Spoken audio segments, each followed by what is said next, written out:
মুখ্যমন্ত্রীর ইস্তফার দাবিতে বিস্ফোরক অধীর চৌধুরী। তৃণমূলের অন্দরে তোলপাড় চলছে। বিশ্বাসযোগ্যতা হারিয়েছেন মমতা বন্দ্যোপাধ্যায়। বিশ্বাসযোগ্যতার প্রশ্নে সরে যাওয়া উচিত খোঁচা অধীর চৌধুরীর। তদন্ত শেষ না হওয়া পর্যন্ত অন্য কাউকে মুখ্যমন্ত্রী করুন।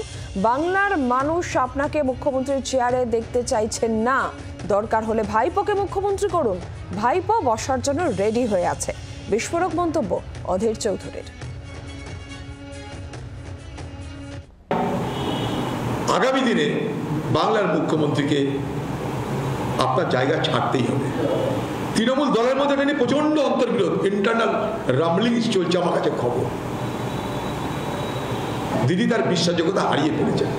অতএব যদি অ্যাকাউন্টেবিলিটির জগতে কিছু বস্তু থাকে অ্যাকাউন্টেবিলিটি, তাহলে দিদির উচিত সে অ্যাকাউন্টেবিলিটি মেনে তার সরে যাওয়া। যতদিন না তদন্ত শেষ হবে অন্য কাউকে আপনি মুখ্যমন্ত্রী করে দিন। আপনার আদর খোকাবাবু তার জন্য রেডি হয়ে আছে, বেচারি এতদিন ধরে স্নো পাউডার মেখে রেডি হয়ে আছে। আপনি সরে গিয়ে যতদিন না তদন্ত শেষ হবে আপনি কাউকে মুখ্যমন্ত্রী করুন। দরকার আপনার খোকাবাবুকেও করুন, কোনো আপত্তি নেই আমাদের, কিন্তু আপনাকে আর দেখতে পাচ্ছে না বাংলা মানুষ। বাংলা মানুষ মমতা ব্যানার্জিকে ওই চেহারা দেখতে চাইছে না।